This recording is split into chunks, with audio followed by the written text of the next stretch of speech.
This podcast is part of the Planet Broadcasting Network. Visit planetbroadcasting.com for more podcasts from our great mates.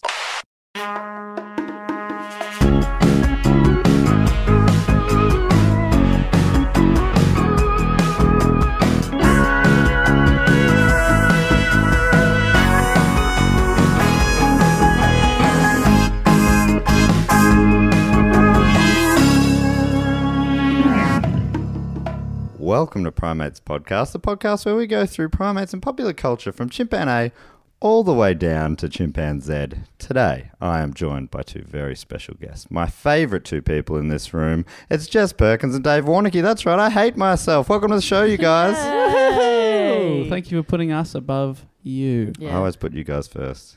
Just always know that. Oh, I do. You're my number one and number two in that order. Number one. Yes, sucked in, Dave. I'm happy to be a number two. You're happy to be a number two. Yeah, number two banana, baby. Number two banana, that's Dave. Yep. Bananas, huh? Appropriate, because, you know, in popular culture, primates are often depicted eating bananas. Have you ever looked into whether it's actually good for them? Potassium. It's good for everyone. It's good for everyone, Dave. I was going the other way, but I appreciate that. Bob, very positive. Yeah, potassium's good for everyone. Bananas are a low GI energy snack.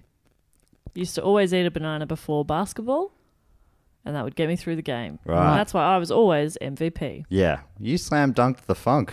I did, thanks to bananas. Yeah. And can I ask what your post-game treat was if you had one? No, I didn't really have one because I was a teenager, so I'd just eat anything anyway. Because teenagers, you know? Yeah. So life is a post-game treat. Yeah, in a way, everything's a treat, isn't it? Jess, you are a treat. Thank you. In Dave? a way. You are also a treat. Matt, you're a treat. Oh, we're all treats. What a treat. So we watched another movie this week where you guys were on... I got to stop saying guys. Apparently you shouldn't do that anymore. Apparently. I get it. Fuck. It's old habits die hard, though. But it's good that you're woke and aware of it. That's all I want you to know is that I'm woke. What else do you... I don't want to have to change. I just want everyone to know that I'm woke. Oh, yeah. Well, I say guys a lot too, but what word would you want to change it to? Folk? Rhymes with woke? Love that. That's easy. Hey, folk. Hey, folk. Oh, love it. Hey, folk. Hey, my Not folks. Hey, folks. That's probably better than Yeah. hey, folk. Hey, folks. Because it seems like you're addressing a genre of music. Yeah. Hey, folk. Bob Dylan. Yeah. Parts of Neil Young. Yeah. Xavier Rudd. Sure. Sure. I don't know. What's folk mean? I mean, that's a different podcast for another time. We'll do that later. What is folk? But this week we're talking about Ace Ventura 2, When Nature Calls. The sequel to the movie that we talked about last week, Ace Ventura, Pet Detective. Yeah. What initial thoughts? Masterpiece. Yep, Dave? Piece of master. Ooh, okay. I thought it was all right. To be honest, it was fine. Yeah, Yeah. it was fine. I think that I love bits of it. Geez, there was a middle section that seemed to go on for ages. I think it's much like the first one in that nothing happens for a very long time. Yeah, but there are real funny scenes. Yeah. Yes, but it did just seem to be a group of scenes. Yeah. Yeah, even more so than the first one. Yeah, it just seemed to be, oh, let's do this now. Oh, let's do this now. Like at one point Dave got up to go to the bathroom, so we paused it and realised we were 45 minutes through the film and nothing had happened yet. No. And I came back and I said, oh, you paused it. Thanks. We paused it because the rhino scene was about to happen. Which and you we'll couldn't get miss to. that. And oh boy, what cinematic gold. That was a treat for me, thank you. Well, this is from Rotten Tomatoes, which on the old splatter meter... That is good. Tomato meter. I think splatter meter's better. If Yeah. anyone's listening from Rotten Tomatoes, it's time to change it up. Splatometer. They give it 33%. Out of 34. No, out of the full 100%. Oh, okay, that's less good than what I assumed. A little less than a third. Average rating 4 out of 10. Oh, yeah. How does that compare to the Orig? Do we know? I mean, we can know. Do we know? Dave, you're going to have to talk for a second if you want Because me to I'm find wondering, that because out. last week we had a bit of feedback. Some people were a bit annoyed that we didn't love it as much as they seem to remember that they loved it. And my reaction is, have you seen it this year? Yeah, watch it again now. Yeah. And because if there's you plenty still... of films that I used to love. But now Totally. I'm like, I don't know, is Jane Silent Bob Strikes Back my favourite film anymore? It was in 2004. Well, that's the thing with watching a film with nostalgia goggles on, you know? Because you revert back to the 10-year-old you were when you saw it. So you're like, oh, this is still funny. But I think if you watch it now, if you watch it now and you're like, yeah, this is still really great, well, then maybe you need to be a little more woke. I love both of them when I was younger. Yeah. And I probably loved them both less now, Yeah. but I still definitely see why they were so big. But they're sort of, it feels like they're made for kids, even though some parts of them are a bit more adult-ish. Yep. But I think that's why kids probably loved them, because it was very kidlish. Yeah. With some sort of pretty naughty bits as well. Oh, so kidlish. Naughty boys, kidlish. On the splitometer, the original got 46%. Oh, okay. Original Okay. more popular than the sequel. But it has been seen, it was a bit of a rush job, and I think you can probably see that with the sort of lack of script. Or not script, but story. There was, do you want me to read out what they've said in the movie info section of Rotten Tomatoes? This is what it says. Please. Looking for an evening of highbrow, intellectually stimulating cinematic entertainment done with sophistication and panache? Yes, please. Look elsewhere. Brutal. We did not read this earlier. But no, they're not shit canning it. They go, this writer's sequel has very little plot and scads of deliciously vulgar, politically incorrect, and just plain idiotic humour as presented by the master of rubber-faced lunacy, Jim Carrey. He is a master of rubber-faced lunacy. I will not disagree with that. No. I shan't. You can't make me. No one's even coming for that throne, I don't No. think. His face is so overly expressive that sometimes I'm like, Jim, tone it down, bro. Yeah, like, alrighty then, Jim. Let's just take it down a notch. And when you say sometimes, do you mean every scene? Every time. Yeah, I'm trying to be a bit more positive about it. But yeah, every scene I wanted to punch him in his stupid face. Yeah, sure. I think just the next phase of movies he did, I like more. Like, looking back, I loved The Mask, Yeah. Ace Ventura. Dumb and Dumber, I still think it holds up maybe a little bit better. But, yeah, that early batch of movies, it was Jim Carrey at 100%. Yeah. Yeah, he was firing on all cylinders. There was no light and shade. Yes. It was all light. And so then the later batch of movies, you're talking about stuff like Liar Liar and... Yeah, to be honest, I don't love Liar Liar, but But that's later. Yeah, that more, like Truman Show. Yeah, right, yeah. Where he's like toned down, still very funny, but Yes. plays it way straighter. I think that's when he's funnier. Yeah. I also tend to really like Yes Man, which is a movie that I don't think anyone else likes. I like Yes Man. Oh, you really? Yeah. Sick. It's funny. It's a funny movie. It's a really easy movie to watch. Yeah. So just many fun. great funny characters in Zoe it. Deschanel. Yes. Love her. The guy, Terrence, I forget what his actor's name Yeah, is. he's great. What a character. That other guy that convinces... Anyway. I haven't seen it, but I would like to. I've read the Bradley Cooper's in Danny it. Wells book. Is he? Bradley that's Cooper's right. in it. He plays a friend. In a very minor role. He's in like a handful of scenes. Bradley fucking Cooper. Yeah. Ridiculous. What an all-star cast. It's like a modern-day Ocean's 11. Totally. They should remake that.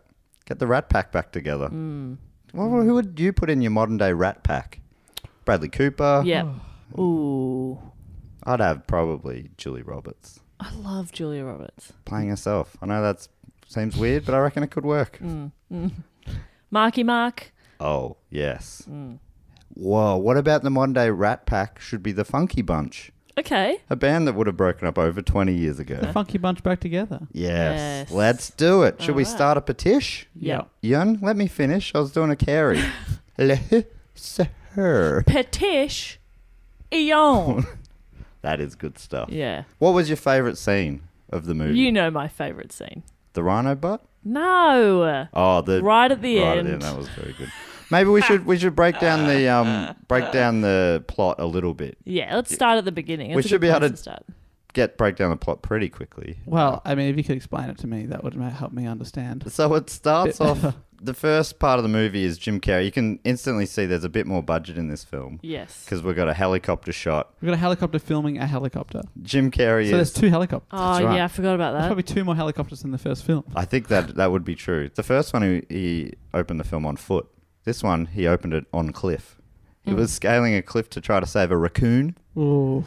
Obviously, did not end well. It didn't. The raccoon fell. I felt like there was going to be a twist, like it was going to be okay. Yeah, no. But it it's was not okay. just Well, that's life, Dave. early dead raccoon. Sometimes things don't always work out the way you want them I to. guess he's not the best pet detective that he claims to No, be. I mean, he found the raccoon. Yeah, It was really more of an issue with the carabiners Yeah. and his hiking equipment. great pet detective, not a great carabiner purchaser. Exactly. And he was hanging upside down, holding a raccoon, which can weigh up to 300 kilos. He's holding it with one hand. I'd say minimum 300 kegs. Right? And it And looked pounds, I think that's what, 20,000 pounds? and that looked like a pretty reasonable sized raccoon, so probably even more than that. Yeah, maybe 10 tons. So I think, Dave, you're incorrect there, and he is a great detective, but perhaps not a great strong man. Yeah, I'm sorry that Jim Carrey's character Ace Ventura in the sequel Pet Detective, When Nature Calls, wasn't a stronger man. Yeah. He can't be everything to everyone, Dave. I would have preferred it if he was. Yeah, Well. well. Just lower those eyes, mate. His talent's down here. I don't know what that means. What's he doing down there? Well, he's up on the cliff. I don't know. Anyway, so he gets the raccoon, drops it. That sends him into a spiral. He joins a monastery Yeah. to find his Zen, and we find him in there with many animals. He's at one with the animals and with the world. He had a lion and a tiger in there, didn't he? Oh, a white tiger too. Very Yeah. rare. So that was weird, wasn't And- it? and I didn't see any of the other monks with pets. Spike the monkey was back. Spike's in it a lot. Spike's sort of following him around. They never really interact, but Spike's always around helping out, sort of. Yeah. And an English fella's coming to find him because he's got a big job, and there's only one man who can do this job. To find this rare white bat is the job, and he comes and he gets Jim Carrey out. What did you think about that? That was a bit of fun early when the monk's like, "No, if you need to go, Jim," and Jim's like, "No." Ace is like, "I can't go. I've still got so much work to do here in the monastery." And the head monk's like, "No, you can go. Yeah. I'll let the others know." And I'll it's help like, you pack. and he puts a dog in a bag Yeah. or something like It that. was Very a cat. fun. Cat Put a cat in a bag. Cat in a bag. That's good fun. So it's like packing up his animals as well. And then the monks had a big party with Yeah. champagne popping and stuff. Good fun. And as Ace is leaving, he goes, "I've never seen him behave like that before. It's funny how different people mourn." That's fun. He doesn't get it. They That was hate him. It was a good fun start, I thought. Yeah. Then from there, they went to Africa to find this bat. Hang on, you're skipping What have I over skipped? my favourite joke, which is where the monastery is at the top of several hundred steps. Oh, yes. And there's one thing he has to achieve before he goes. Mm. He whips out a slinky, lets it go, makes it all the way to the bottom, except for the final step. That was good fun. Oh, that would hurt. That was a That- fun bit. So I think we were looking good up to that point. Yeah, I was I like- thinking, here we go. I like how he was dancing around the slinky as it went down. Like he was having such a good time. He was that having was a ball. fun. Oh yeah, that was good fun. I thought that was a fun amount of fun. You know, if you're gonna measure fun in fun, I'd Yeah. say that was a fun amount of fun. Yeah, great. The funometer was going off. The funometer on Rotten Tomatoes. How much do you reckon? We'll just jump out of the plot for a second here because that can get tedious. How much do you reckon he was paid for this movie? Ooh. The full budget was 30 million, so it was a bit of a jump up in budget from the previous. I think Okay, so and how much did he get, Jim? Okay, Yeah. 5. up 7. 15. He Half got the half the bu- budget. According to this Den of Geek article, he was blown up. He was basically unknown a year earlier. So in the first film, they were probably paying him. Yeah, way Minuscule. less. So he'd still be getting paid well, but compared to that, he wasn't getting half the budget. Whoa. Apparently, a friend of his, Steve Odekirk, I think ended up directing the movie. Maybe he said, "You're in a strong spot here. They want to rush into a sequel. You can ask for a big amount." And they're like, straight away, they said yes. Whoa. Somebody's asking for like a top leading man, like Tom Cruise style wage. Yeah. Apparently, not long after that, a few months later, he was the first actor ever to receive $20 million upfront for a film role when he did The Cable Guy. Shit.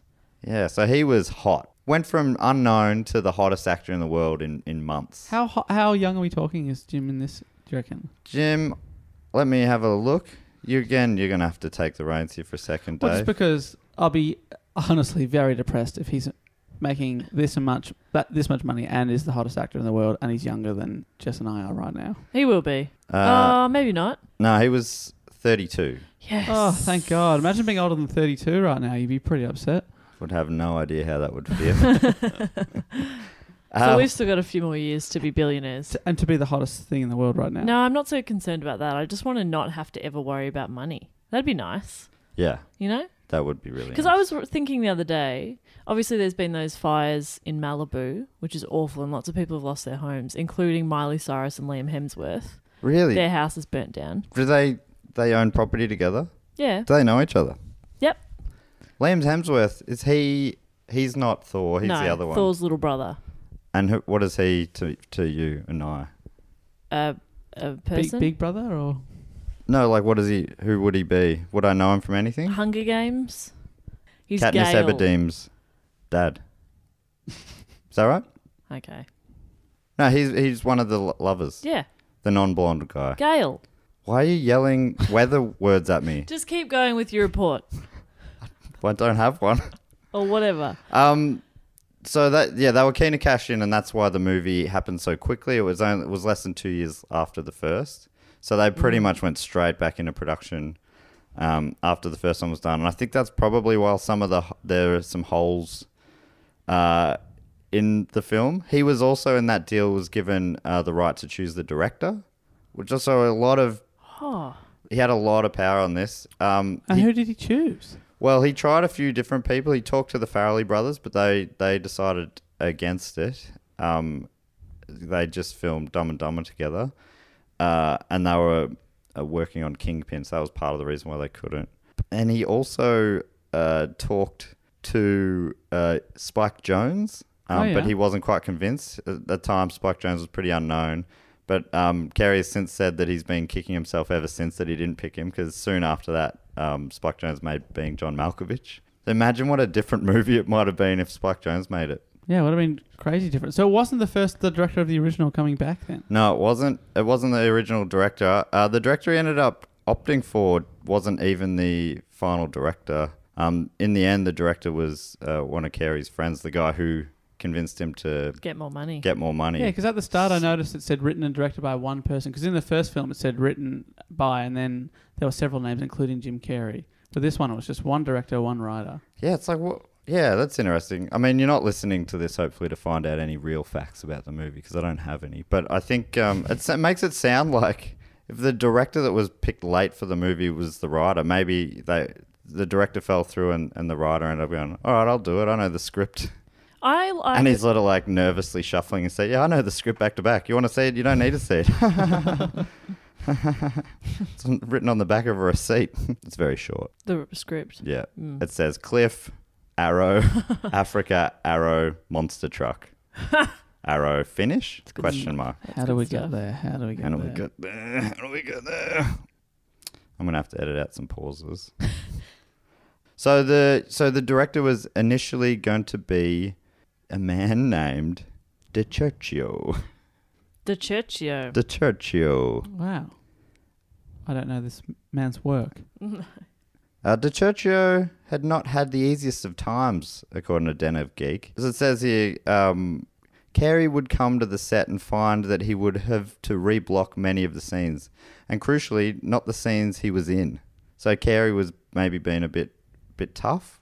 Wow. Sounds like there was a lot of tension there. So anyway, that director jumped off, and that's when Steve Odenkirk jumped in. Odenkirk and Carey went away for a weekend to work out what needed to be done, and notably, what needed to be redone. Work began again on the movie, but Carey apparently wasn't a happy figure on set. So apparently it was a real brutal time, and some people reckon that's why Carey never really did another sequel until many, many years later. People wanted him to do sequels like for The Mask and a bunch of other movies, and he's just like, he never did them, even though he clearly could have made, he could have asked for whatever he wanted to. So we go through the movie, and they need to find a bat so that a wedding could happen. If they didn't find this bat, a wedding couldn't happen. And it was like a dowry for a tribe to another tribe. And if they don't get the bat, then the wedding's off, and then one of the tribes will murder the other tribe. Yeah, it was going to start a war. Tribe. So it's going to either the bat will bring them the two together, or make them have a war. Right. And so Jim Carrey came in, and he slowly figured it out, and then he did. He found the bat. Yeah, but also obviously Ace Ventura is an animal lover, except bats. He's like really creeped out by this bat for some reason. It's never really explained, is it? No, not really. Even at some point another character says, I thought you loved all animals. And that's a perfect opportunity to explain why this character has an aversion to bats. Oh, wasn't a great little flashback there. Yeah. Odenkirk, what were you thinking? I think, some of it was just like their beady eyes and spiky teeth. It's like a lot of animals have beady eyes and spiky teeth. No, that was his explanation. Beady eyes, move on. Yeah. Yeah. But there was many scenes in amongst it. People who we've been talking about this movie with recently are like that rhino scene. You got to watch that rhino scene. Yeah. And that's sort of, there's not a lot of plot leading up to that. He's sort of hiding out inside a fake sort of animatronic rhino to spy on who he thinks is the bad guy. He turns out to not be the bad guy, and it just is a big waste of time. Yeah. But he's in the rhino, but the tiny fan stops working, so he's getting so hot in there and he can't breathe. It's in the African plain. The sun's beating down. It's hot. He can't get out. He that gets tiny naked. fan was going to make a huge difference. Suddenly the fan's off, and 5 minutes later he's like fully naked and sweating all over the place. By the way, this is the time I chose to go to the bathroom. Came back. Oh, we're still sweating all over the place. Okay, thanks guys. Yeah, we paused for you, Dave. We couldn't miss this. So he's trying to get out, and he can't get out. The door's jammed.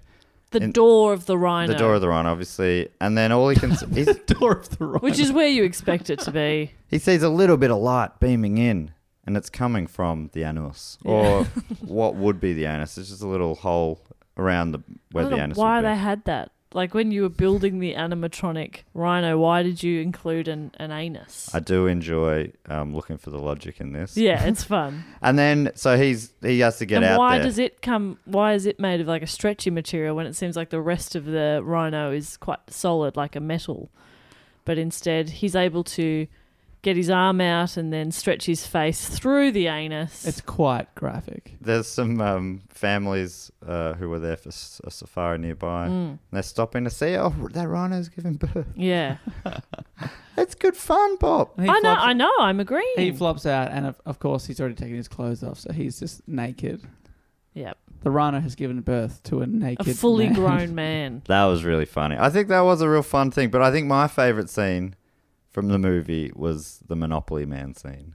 Yeah, that was great. So they're at a fancy soiree in Africa, and Ace spots a woman wearing fake fur. No, real fur. No, real fur. She's got a whole fox around her neck. And the head is still on it. And so he goes up to her and he's like, what you shouldn't do that. It's not very nice. And she's like, whatever. You got to... Nature gives and we should use its bounty or something like that. Poetic like that. Yeah, something beautiful. And Jim's like, oh, really? And then he punches out her partner. Yep. Who he calls the Monopoly Man because he looks like the Monopoly Man. Yeah. He's a very small man. And then he swings him over his shoulders and wears him like a fox around. And he does a bit of a catwalk with it as well. And it's bloody fun. That is a real fun scene. I'd love to watch you try to do that with Dave. We'll do that. Yeah, we'll great. post a video of that on social. Oh, thanks for that, Jess. It would be funny, Dave. It would be funny. Do I have to be knocked out? Yes. Oh. Okay, Let's two go for different realism. We can work out the details, yeah. Yeah, that was great. That's good fun. And nobody tries to stop him either. they're just all watch. looking aghast. They just watch as one man assaults another. And then at the end, this is the same man who at the end of the last film beat up a mascot at a football game for no real reason. And that's what I was going to say before. I love a sequel that doesn't carry on from the original. So at the end of the original, he's with Courtney Cox, and no mention of her in this one at all. I love that. I mean, but are any of us surprised to find out that Ace's relationship didn't work out? No, that's not a surprise at all. In fact, if she was in it and she was like at home saying, "Bye, honey, have a great day," I'd be concerned. Yeah, right. She spent her life with this lunatic. Yes. He at one point Ace has to. So it's really just a series of scenes.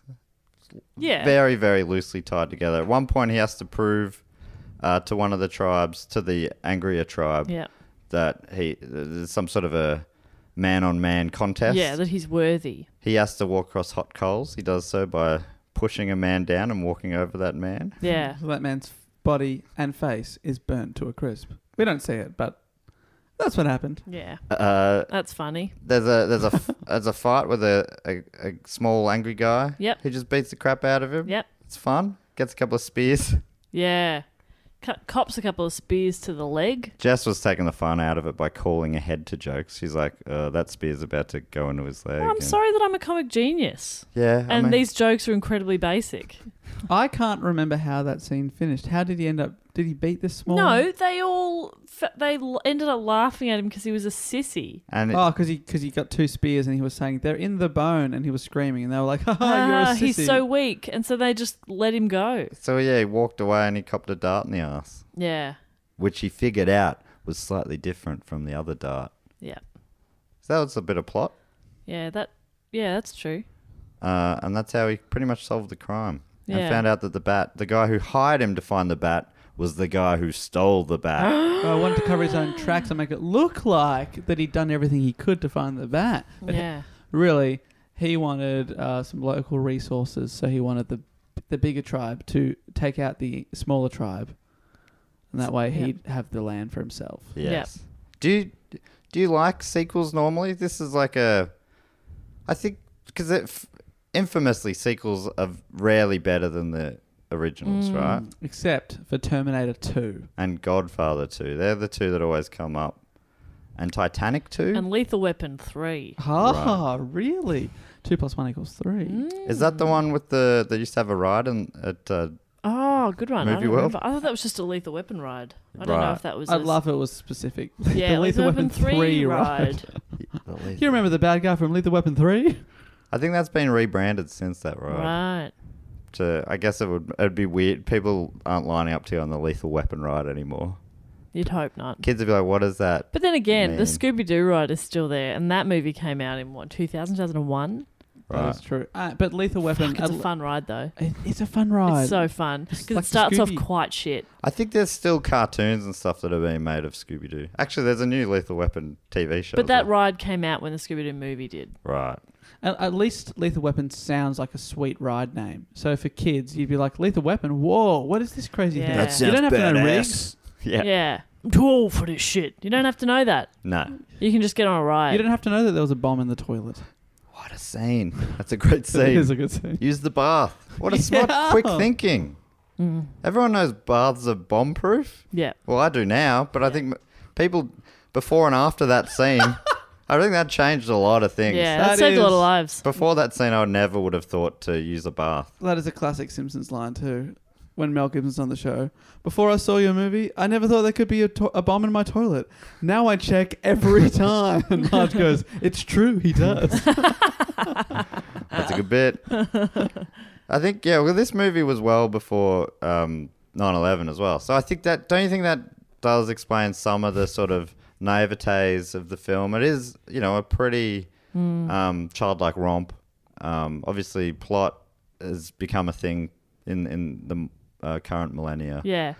Millennium. There's Excuse a, me. there's a We're not scene. in. All right. There's a scene when he's on the plane and he starts yelling that there's somebody on the wing.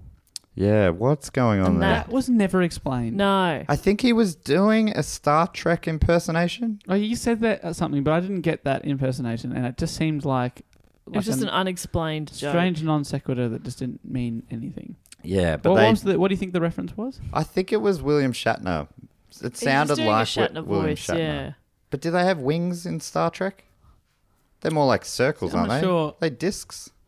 See, so for example, The Simpsons is a thing that constantly makes references to things. But when you're a kid and you don't get the reference, it doesn't matter because it still makes sense within the plot Yeah. and it's still funny in its own right. But this show or this movie seems to reference other things from the 90s that now I have no idea what they are. And without knowing that specific reference, it's not funny. Yeah, because there wasn't anything on the wing. Because if there No. was something on the wing, then maybe they Yeah. could have made some sense. Maybe. Maybe, but they never show the wing. So how do we know? Very strange. Have you seen this before? Had you seen this before? Oh, I remembered the rhino scene, and that was probably about it. I think I watched it as a kid, Right. and that would have been about it. I saw it at the cinemas in 95 when it came out. And Which cinema? Do you remember? I was in Bright, in country Victoria. And I loved it. I remember loving it, but I did not remember a second of it. Rewatching it, I did not remember it at all. I just remember having a great time. That was 400 years ago. It was a very long time ago, yes. But yeah, it's funny watching it again. I just no recollections of it. I think if you asked me tomorrow, I wouldn't have any recollections of it. I think it's a very forgettable film. Right. Yeah. And I'm sorry to the Ace Ventura heads out there, but go and rewatch it. I think the start, I think we were having fun for the start. We were all enjoying the start. I had high hopes. We ran out a bit don't- of momentum in the middle. Yeah. And We then, were watching the clock a little bit for a while in And the sadly, middle. that middle was about 80% of the film. and we came home strong, though. Yeah. Don't take my tone. I had fun watching this, Yeah. but I was laughing at it a lot as well. Right. I think that's important. Yeah, but I think that's all right. I mean, take the laughs where you can get them. Exactly. I thought, I loved the end was a lot of fun. I think maybe it's because we were seeing the light at the end of the tunnel. So you get... We were quite tired. Yeah. But those scenes towards the end. I love the just real silly things. He's the car chase at the end. Well, no, the best part is so the bad guy gets off. He gets in his car and drives away. And there's the classic rule of three where Ace goes to one car, door's locked. The windows are wide open. You could definitely climb in, but door's locked. Oh, no. He goes to the second car. Door's locked. Oh, boy. Third car is a monster truck for some reason. And it's unlocked. That was so good. That's very good. That gave me a good laugh. Yeah.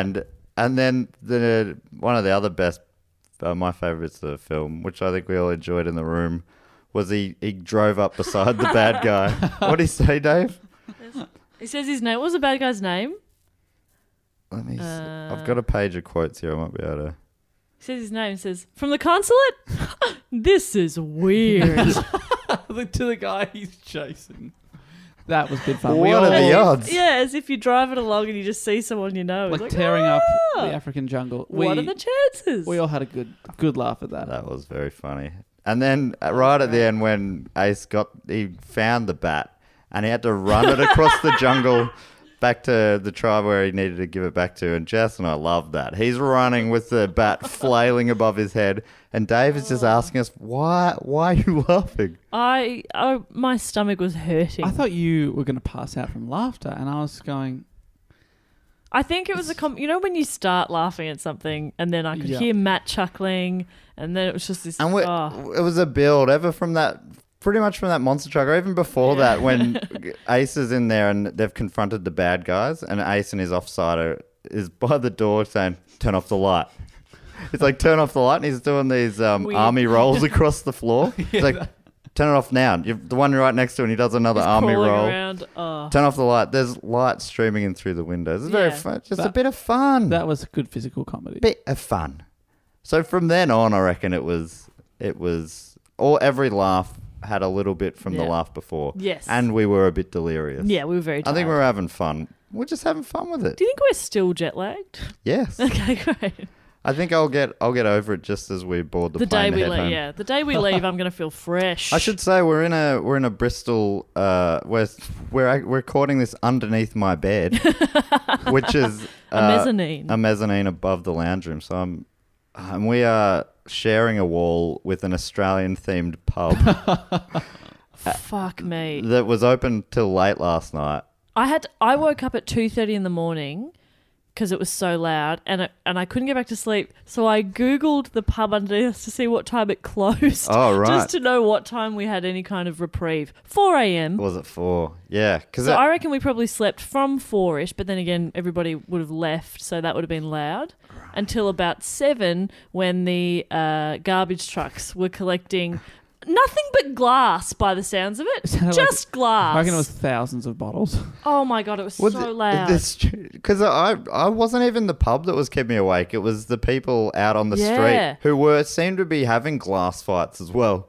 There were bottles smashing and people yelling and then laughing and then yelling and then laughing. You're like, oh, these mates or what's going on here? What's happening? It was so loud. But apparently... last night is like the uni night. Hopefully tonight we'll get some sleep. That was according to the other Airbnb reviews. God, I hope they're right. I don't know. I think it'll be fine. I think I'm used to it now. Oh. And if not, maybe we should just head down there. Really? Yeah, you're probably right. Let's hang I out in the thought about Australian that. bar. It'd be like going home. I thought about that at one point. I was like, well, if you can't beat them, join them. On the poster, I think it said something like witchetty grubs, £5 for a tray. Oh my god! But I think they were like shots. I don't know. Yeah, it was shots. It's a bizarro 'Cause sort of Australia bar. I don't want to eat witchetty grubs that have been shipped from Australia to here because, as we know, it takes a really long time to get here. They could put them on ice. Yeah, do you freeze witchetty grubs? I don't know. I don't know, but they're never as good. When No, they're you got to have them fresh and fresh. still wiggling. Speaking of Australian impressions, 2 Aussie characters in Ace Ventura. Yeah. That's right. Yeah, which they felt pretty unnecessary. Yeah, they did nothing. Yeah, I thought they were going to be playing a bigger role, but They one did of them, nothing and they didn't have to be Australian. at least one of them was Australian for sure. But I looked him up and he's actually from New Zealand. Yes, but he's done a lot of Australian TV. Yes. And the other guy I didn't recognise, and his accent was less convincing. And he only had like 2 entries on IMDb, so I don't think he did a lot of acting. He had a lot after that. less lines. Right. Maybe he was Australian as well. It feels like I'm always like, why are you picking people from non-Australian? I'm talking good. This is why. I was like, why don't you pick Why Australians? do you pick me? But it just seems like there's so many Australians in Hollywood for small roles in movies. Just pick an actual Australian, which they did for at least one of the 2 roles. But yeah, they didn't seem to have a huge point. They were very unnecessary. Wondering if they had a lot of cut scenes or something. Yeah, maybe. I do remember reading actually the director's cut of the original film. Ace You Ventura. read it? No, I remember reading about the director's cut, Yeah. and apparently it was shorter than the original. You know how it's usually longer because they add scenes in? The director wanted to cut scenes from the final cut. From would have this been movie? No, from this Ace is the Ventura original. 1. Oh, right. It would have been a short film. Which I really like. So the studio was clearly like, mate, we can't put out an 80-minute film. Yeah. Like, it's not enough. It's not a film. That's what I felt like there were some bits of this movie where it's like they've just needed this in to make time. Yep. They've committed to an hour and a half. I love because usually director's cut's like 3 hours long. Yeah. And they just Yeah. added in all this extra crazy dialogue and stuff. It's like, no. He was like, this sucks. Cut this. Yeah. I love a director's cut, and I love a director's cut with commentary. Love it. Oh, and they're a little bit jaded about why this scene was cut from the original. The thing I like about this scene... Anyway. Simon Callow was one of the supporting actors, and in his novel he talked a little bit about this book, which is quoted on the Den of Geek The book? The film? article.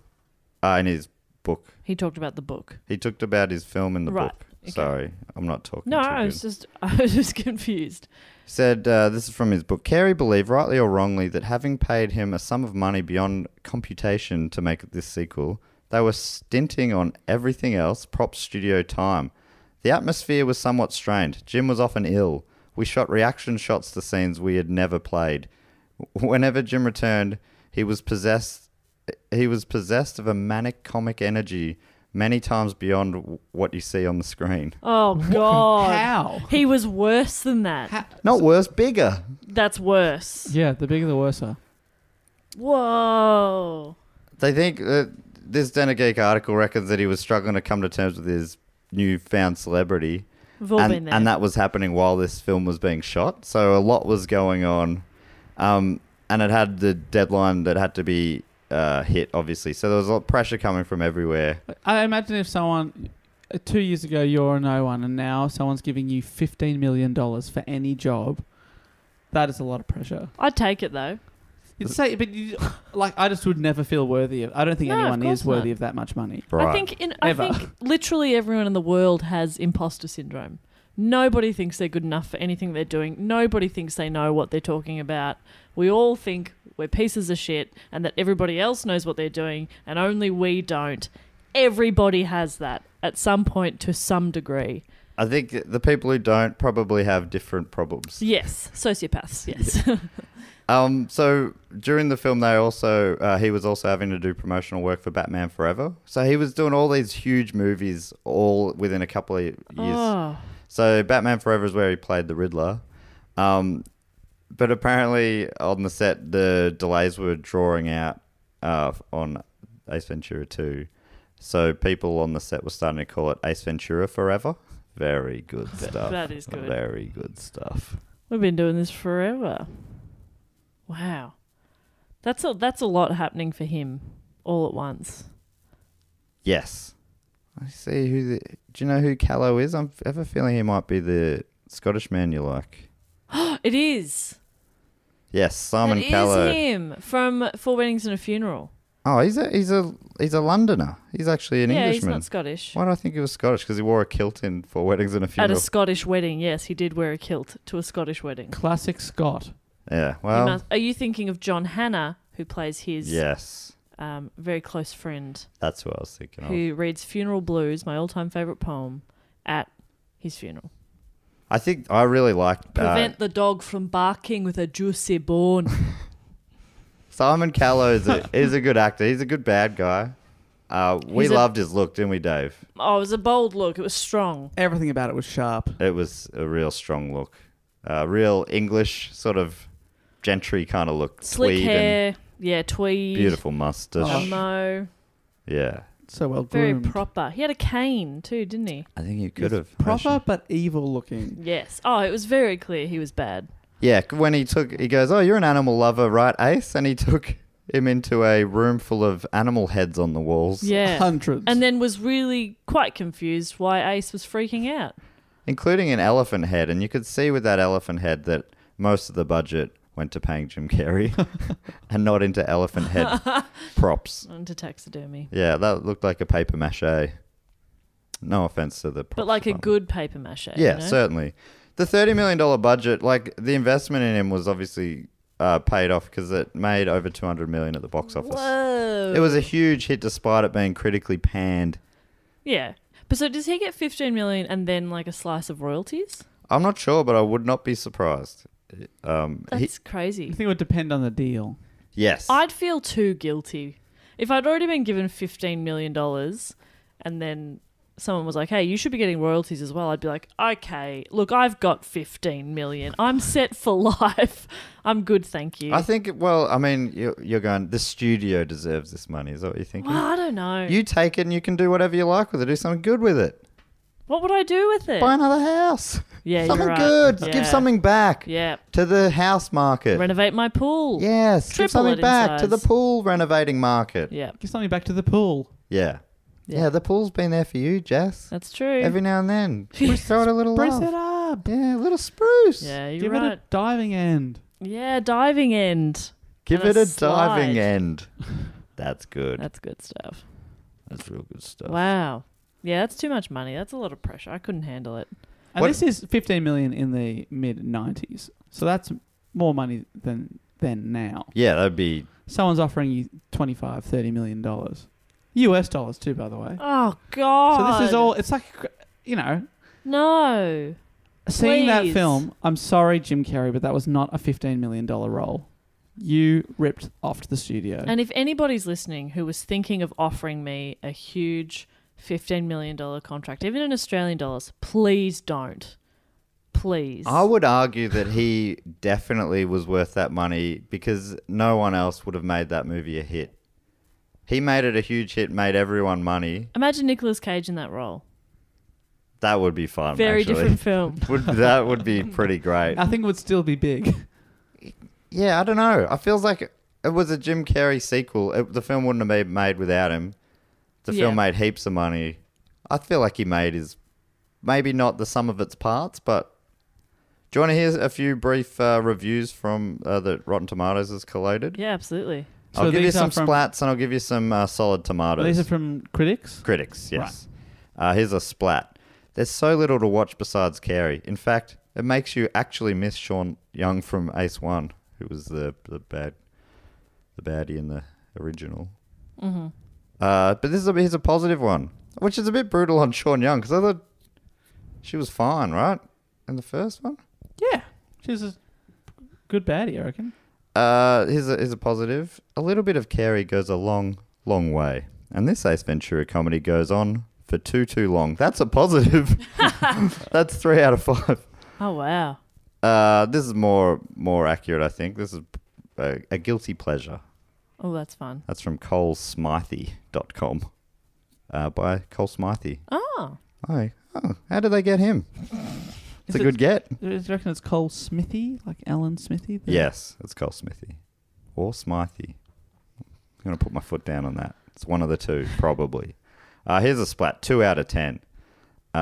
From John J. Puccio from movie Metropolis. Warner Brothers doubled the budget for this sequel in 1995. For their trouble, they got half as funny a film. Oh. Oh. Yeah, I think... Slam. I'm trying to compare the two because I reckon the story is probably a lot stronger than the first, but I reckon this had funnier peaks. Yeah, but deeper troughs, you know? Yeah. A much Absolutely deeper, right. longer I laughed trough. out loud more in the second one, but there were more... I checked my watch more in the second one. Yeah, I'd agree with that as well. But let's not forget him running through the jungle holding a bat. I missed that scene because I was checking my watch. Well, you were checking it for a long time. That was absolute solid gold.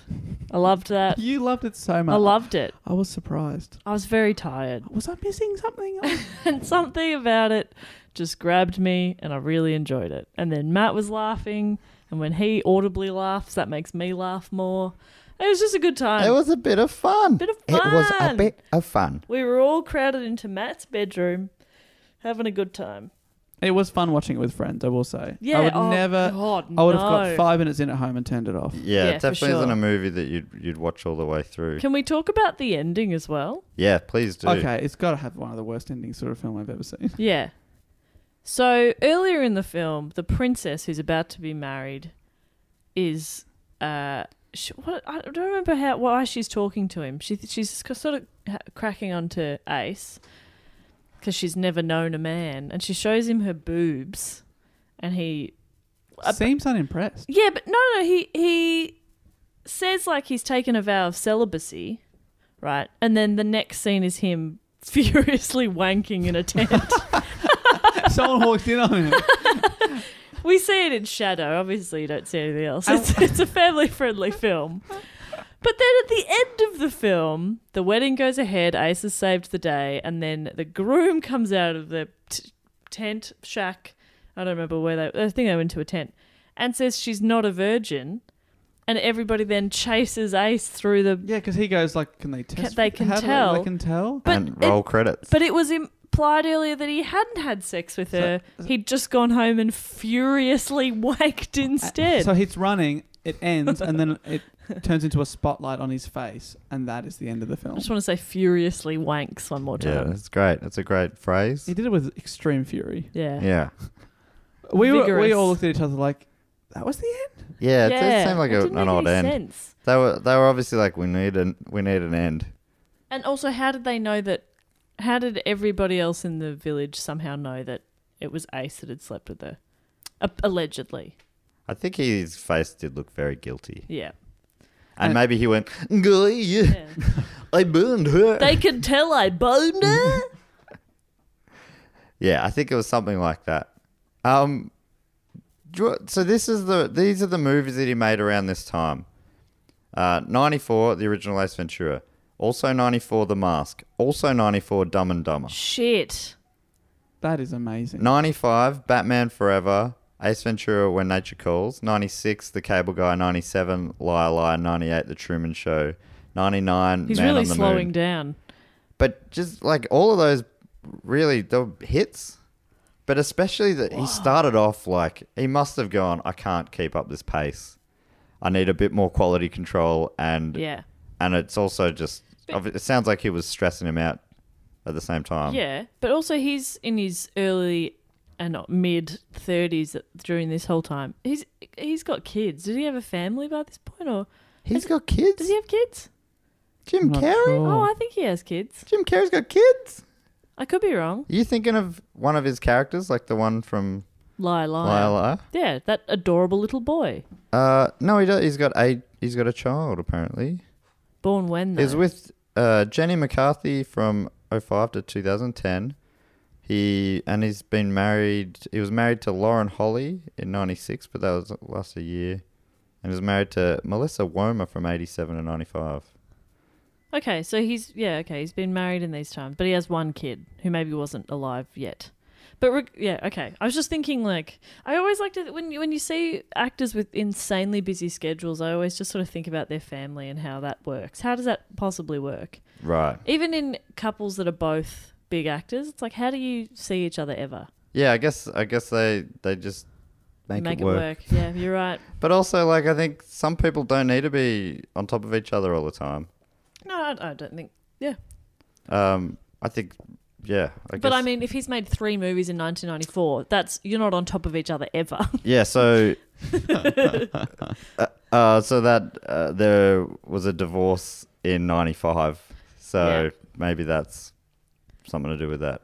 That would have been brutal for a marriage. So that was his longest 8 years, and I think my favourite movies of his probably came later than that, like Eternal Sunshine of the Spotless Mind. Yeah. That is a very good film, and he's really good in it. Yeah. So that was 2004. Yes Man, 2008. He's clearly like... He even looks good in Yes Man. All those characters, he just took it back a bit. But Yes Man still got some of those moments. Oh, yeah. The moment where he's testing out the bed he bought. Yeah. Yeah, that's it's great. It's beautiful, man, or something like that. And he's like jumping on it. Yeah. Yeah, that's great. The wine doesn't spill off. Because in the plot of that movie is he says yes to everything. Because he thinks he's been cursed or something. Yeah. It's sort of similar to Liar Liar, but better. I like the scene where he's speaking Korean to the woman in like the wedding planning shop. That is fun. That's a beautiful scene. It's a good Dave, fun. do yourself a favour. Let's watch it together. It sounds good. I've read the book that it's based on. Yeah, right. Yes Man by Danny Wallace. Very funny and a very different book. Yeah, I Really? imagine Just it's taking quite... basically, he's like a humorist, so not like a stand-up comedian, but a comedy type writer, and he's got lots of books out, like non-fiction stuff. And the plot of the book is he's on a bus one day, and stuff's not going that well for him, and a man says to him, "Hey man," like a guy on the bus, "you should just say yes more," and then sort of gets off the bus, and he's like, "All right, for the rest of the year, I'll say yes to everything," and he ends up buying a car at a party and all this that he can't afford and stuff like that. And he wrote a book about it, and then sold the rights to the film, so it did well. Yeah. That's true. That's not like a fiction, is it? No. He lived that life. He lives these things, Oh, yeah. that's cool. I wouldn't love mind that. giving that a read. Yeah, and he's a really good writer. So easy to read. Very, very funny. Yeah, cool. I said last week that Ace Ventura was his first movie, but I think that's his first starring role. It looks like he'd been in a bunch of movies prior to it. Right.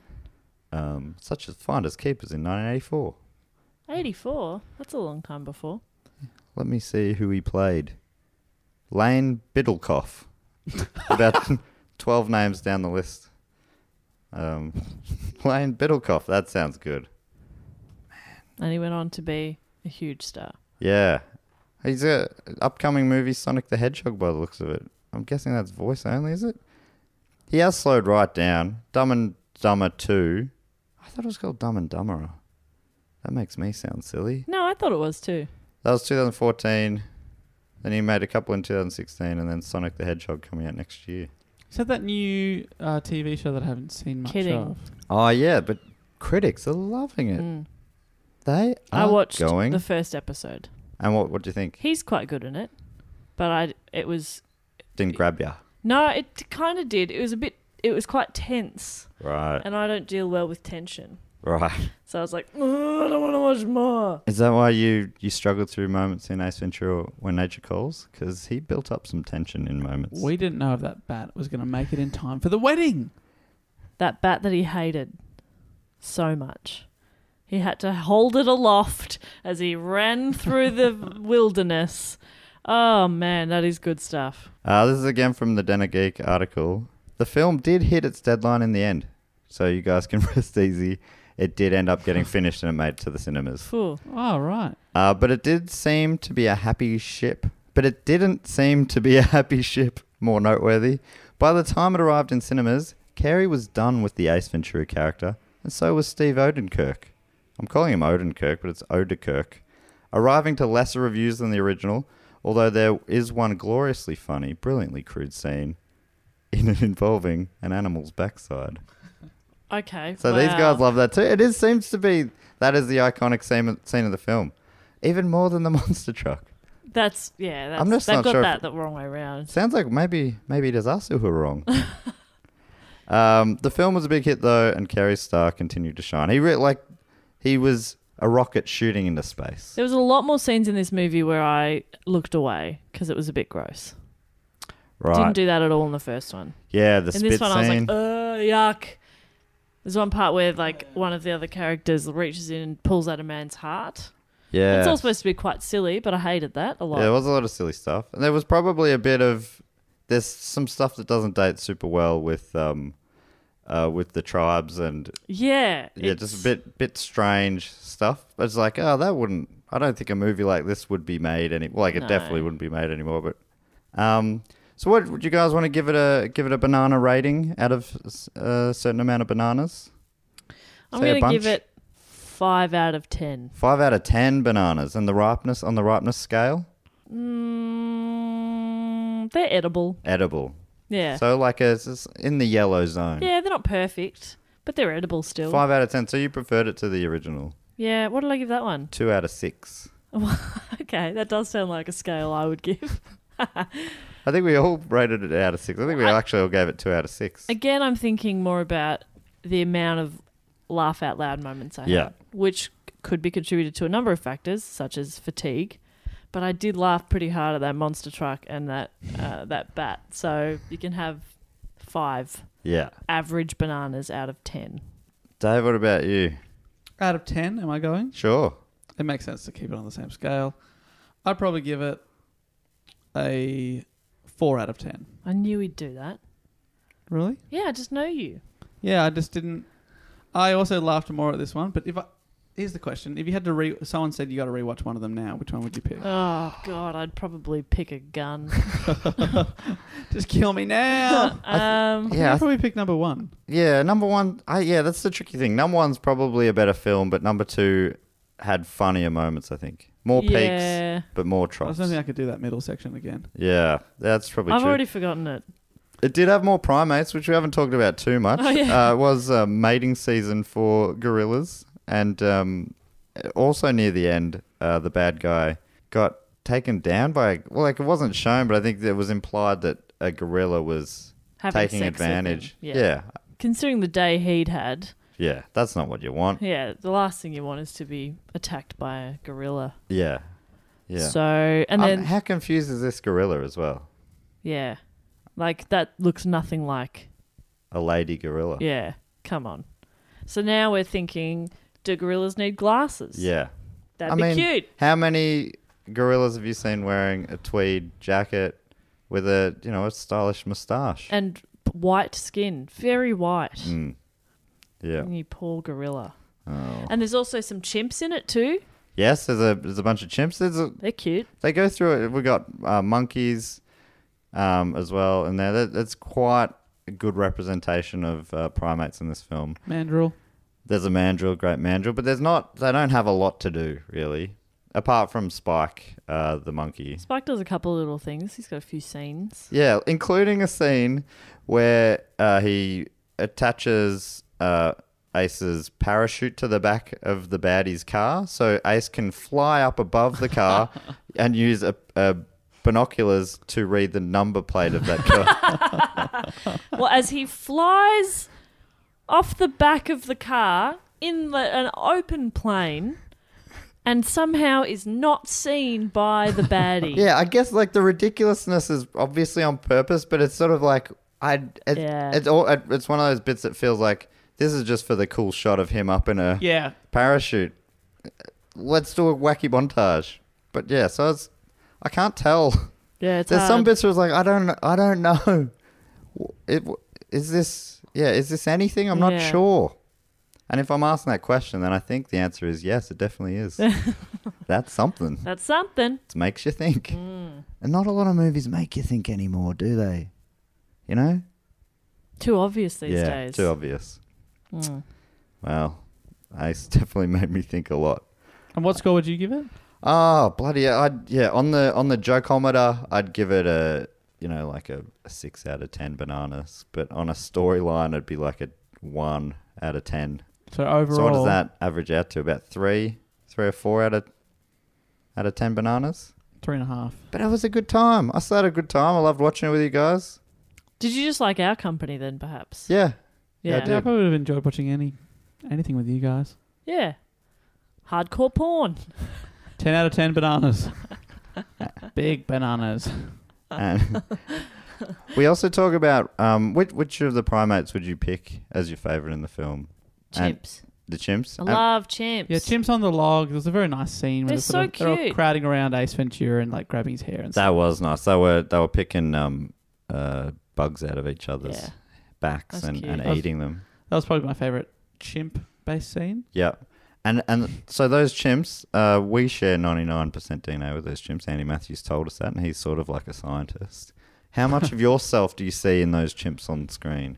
Oh, I mean, we didn't learn a lot about them, yeah. but I'd say Dave, cleanliness-wise, you two have a lot in common. You're sitting right across from your Dettol hand sanitizer. That's right, to kill germs because I do not like germs. Yeah, But I also don't like bugs very much. right. And it would take someone asking me for real help before I actively grabbed a bug out of them, like off their skin.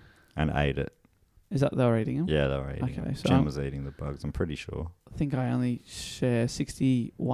61%. Oh, I was going to go even lower. 30%. Set 30% with those chimps. Yep.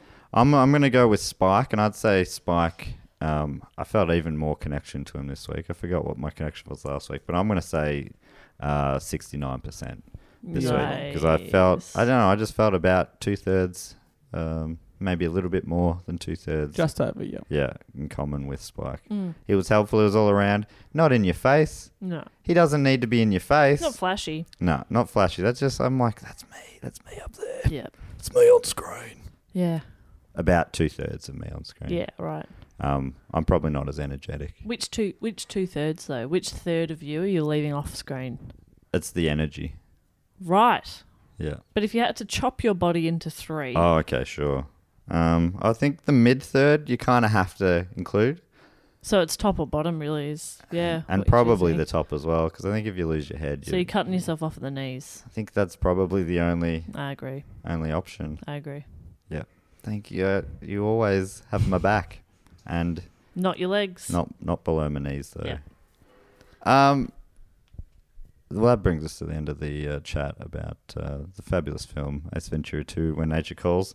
There is another movie in this series called Ace Ventura Jr. Jim Carrey refused to be in another one. Even for 30 million. I feel like, I don't know if we... I don't know about you guys, but I feel like maybe need a little bit of space before we dive into that one sometime Yeah, I into the need a future. break.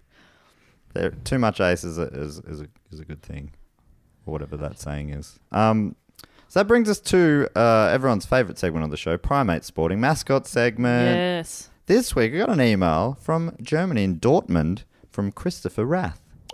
And his email says, if you're still looking for primate mascots, and yes I am, Christopher, thank you so much, I'd like to point you to, oh my God, he sent me I forgot to read this, but he sent me a link on how to pronounce his name, and I did not do that. I'm so sorry that you went to that effort, and I'm going to butcher it.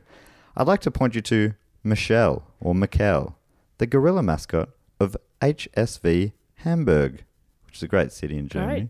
A former A-League Bundesliga handball club in Germany. Ooh, handball.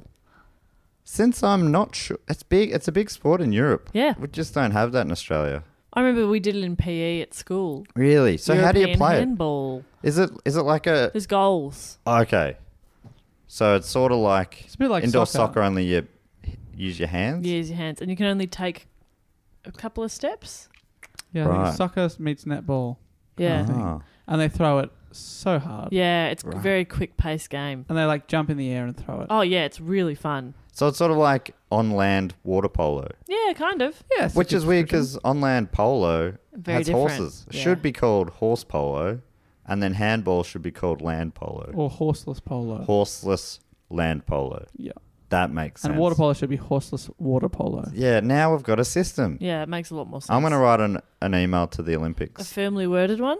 Yes. Good. Who's in charge there? Is it still Rog? Was there a guy called Rog? Doesn't ring a bell. Okay. Maybe This he is was, back in your day? might have been back in my day. Rog. I'm making that up. I'm going to use that as a character name someday. Gary Rog. Gary Rog. Sorry, back to the email. Since I'm not sure if you have the resources to research him in German language, and because even in Germany few will actually know him, I took the liberty to summarize the basics for you. That is thoughtful. This is so good. HSV Hamburg, short for Handball Sport Verein Hamburg, used to be an A-League handball club, even winning the national championships in 2011 and Champions League in 2013. That's recently. What do you mean they're not in the top league anymore? At the beginning of 2015 season, they announced their first mascot, Michel the Gorilla.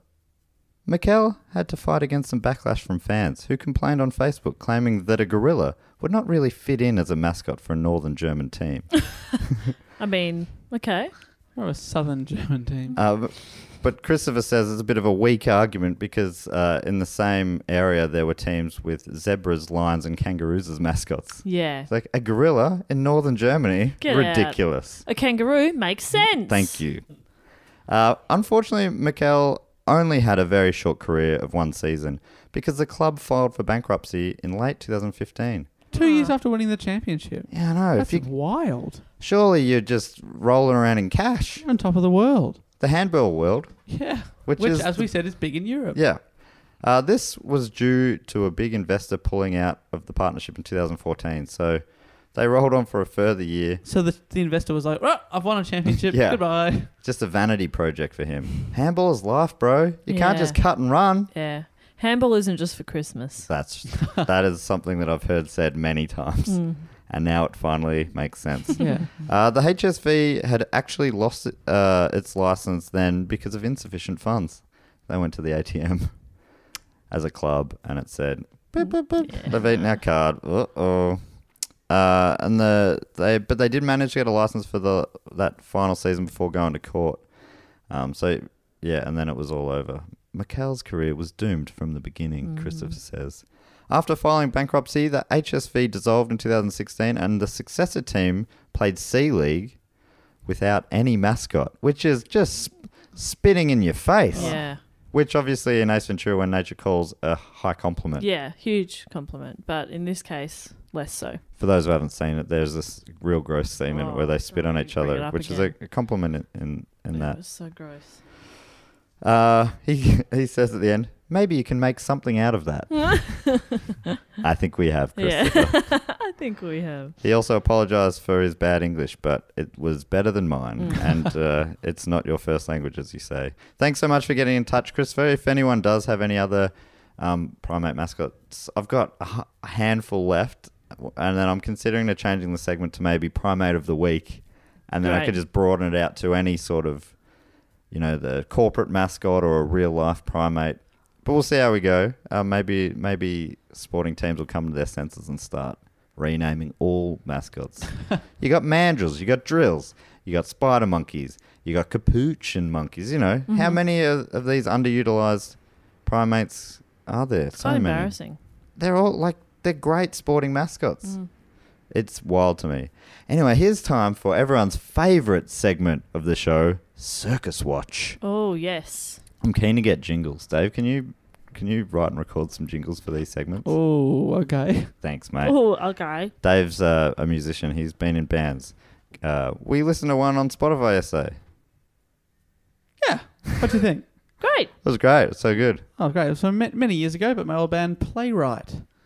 So Playwrite. Sadly, I left and then they kept going for a good couple of years, released a full album and everything, and I still think they made great music, but no longer going forward together. They still made great music, but it was greater when you were there, obviously. Obviously. And the front man's gone on to have a bit of success as... Yeah, Jordan White, an absolutely fantastic musician. I've known him since I was in high school, and I always knew he'd be, go somewhere, and his solo act, Braille Face, doing very well.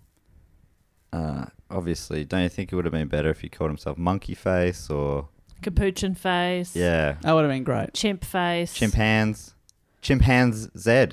Oh. Anyway, Circus Watch. If Dave gets that music to me before this goes out in a couple of hours, I'll slot it in. Otherwise, grab my full orchestra of instruments that I brought on this trip. Oh, that's handy. Oh, that works out great. Did you want me to give you a hand, Dave? Oh, great. That'd be great. You brought your ukulele? Of course. I never leave the house without it. Just in case. So this week, luckily, just a couple of days ago, Ian Landman got in touch because we didn't have anyone getting any Circus Watch news to us. But he has this little story. He worked with Andy Serkis not too long ago. And this is his email. I work in VFX in London. Yep. Which is video effects, I think. Visual effects. Visual, fuck.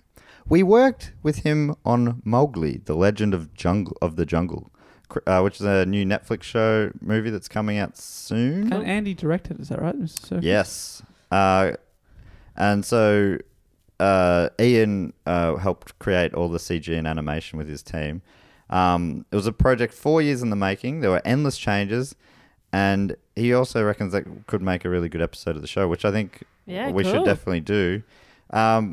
He said Serkis would come in almost daily when he didn't have other shoot commitments. He was great in daily sessions with the artists. He was super physical when describing how creatures should act and perform, which was quite cool. The film isn't mocap at all, which is something that's sort of famous for doing all the mocap stuff, wearing the balls all over him. But he said early shots did have the ball suits, so there must have been a time when they were looking to potentially do some mocap stuff, but it ended up going that way. And he said he'd see him every now and again pretend to be on his phone in reception, or actually on the phone, who knows. Busy man. I like that he sort of doesn't quite give him the benefit of the doubt, but also willing to give him the benefit of the doubt. Like hedging your bets like that. He's faking it, or maybe not. Maybe he's just on his phone. Yeah. He would be a busy man. Yeah. And apparently his driver would sit out the front and have teas brought to his car. He's like, I appreciate a getaway driver on high alert. But he's a busy man, Serkis. So that's why it's going to be hard to get him on this pod. But I feel like we're on his scent. We're getting closer. Closer and now closer. we know someone who's worked with and / for him. The net is closing in on you, Andy. Okay, no, that's too threatening. Oh, too threatening. You're trying to make it sound appealing, like... Oh. Yeah, the net is not that close. No, and it's a lovely net. It's a soft fabric. Yeah. The group hug is closing in on you. Yeah. Oh, to me that's more scary. But Snuggles! How is Snuggles more scary?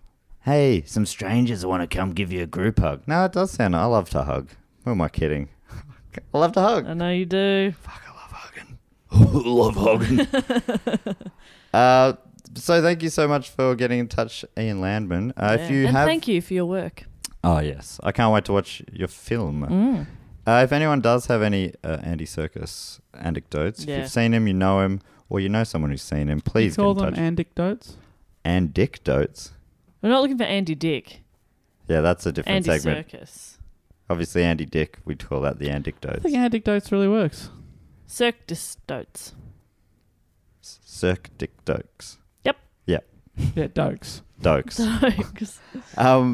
So if you do have anything circus-wise, please get in touch. Email address is primatespod@gmail.com. And if you use the...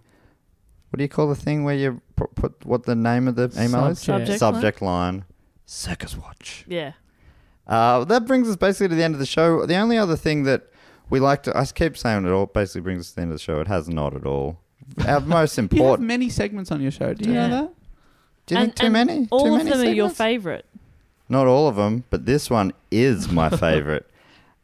This one is our Patreon segment where Patrons who support the Do Go On network, which you can do so at patreon.com/dogoonpod, which is a podcast that the three of us also do about different topics each week. Yep. This week's episode is all about, Dave? The disappearance of famous mystery writer Agatha Christie. Yeah. The best-selling novelist of all time. 2 billion copies sold. But probably her craziest mystery was a real-life one when, in the 1920s, she disappeared for nearly 2 weeks. No one really knows what she did or why she did it. It remains a mystery. So that was a bit of fun. Oh, it was great. A beautiful mystery. That was really fun. But so you can support this show, that show, and Dave's other show, Book Cheat, which is a show about a different classic novel each fortnight, where Dave walks a couple of guests through, and it's a real fun time. You get to learn about a book. By the end of it, you can pretend that you've read it at your dinner parties or soirees. You know, when you're visiting with a Monopoly man and a woman with a fox around her neck, you can say, oh, Well, let's talk Othello for a little bit. But if you do support the network, you get to tell me your favourite primate, and I'll read out a few each episode. So this week, we've got a couple of great suggestions here. This one's from Curtis Brennick. His favourite primate has to be the howler monkey. Yeah, good one. Orange or black, I don't mind. But any monkey that can be heard clearly 5 kilometres away has to be number one. Great. That's a good argument. That is a strong argument. Howler monkey. Cool. I think the howler monkeys are some of the greats as well. James Hetfield, who is like the singer of Metallica, but not quite. He has suggested Gorilla Grodd. And, I mean, he puts it pretty simply. He says it's his favourite primate because he's a telepathic gorilla and nemesis to the Flash. Yeah. Do Good one. you need more info than that? No, you nailed it. I don't think you do. Perfect. Dan Barley, who we've met a few times at live shows in Sydney, Yeah, Australia. Dan. Hello, Dan. He's a Hi, Dan. he's a real yoga man. I didn't know he was a yogi the first couple of times we met him. Oh, It's just big like time yogi. opened up a new side to him that I didn't see previously. But I like this side. His favourite is the Golden Lion Marmoset because it's super cute and looks like a ginger version of Michael J. Fox from the movie Teen Wolf, which was probably my favourite movie as a young child. Love that movie real hard. Real hard. It was a sick movie. And finally, Alfarius. Favourite primate, Winston from Overwatch. And I don't really know what this means, but it comes up a lot. I think Overwatch is a game. And Right. Winston is a character. You could have Googled it. Jess. Yep, That's sorry, not stupid what this. question. That's not what this show's about. Yep, It's not no. about googling things or knowing stuff with knowledge. You're absolutely right. Well, Winston, It's about speculating. yeah, and I baby. think you speculated really well there. Thank you. I appreciate that. Good job. That does now bring us to the end of the episode. Apart from this, it doesn't. That's totally the end of the episode. We finish every episode, though, with our famous catchphrase that we go out with. Dave, if you can do it today, I'd really appreciate that. Jess, thanks so much for joining us. Pleasure. Where can people find you? After this, I'm probably going to have a nap. Oh, can they find you there? Maybe. They can find me on Instagram, Jess Perkins, or on Twitter, Jess_Perkins, or at jessperkinscomedy@gmail.com if you want to flick me an email. Or on our podcast, do go on. Thank you, Jess. Dave, where can people find you? Oh, they can find me. I've got a website, davewarneke.com. Don't do that much on it, but it's there. You can read my stuff, all my things, all the links are there. And Twitter is you can follow me at Dave Warneke. Always appreciate a few more followers. Yeah. I love it. It's validation. That's right. I need that. It's a number on the screen, but that number Means everything to me. Yes. I'm a youngest child. I need validating all the time. But mostly, I should say, I would love it if people haven't already given my book cheat pod a go. Still relatively new with only 4 episodes out, so It's it'd be great. Good to It's get very some good. feedback. Thank you, everyone. Thanks so much for joining us, Dave and Jess. And as we always say on Primates Podcast, Dave, Sir. bye. Bye.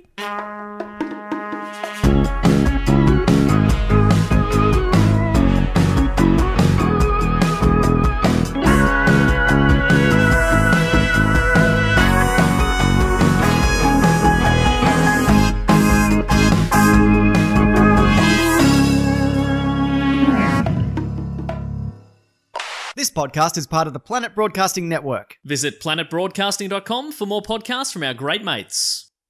I mean, if you want. It's up to you.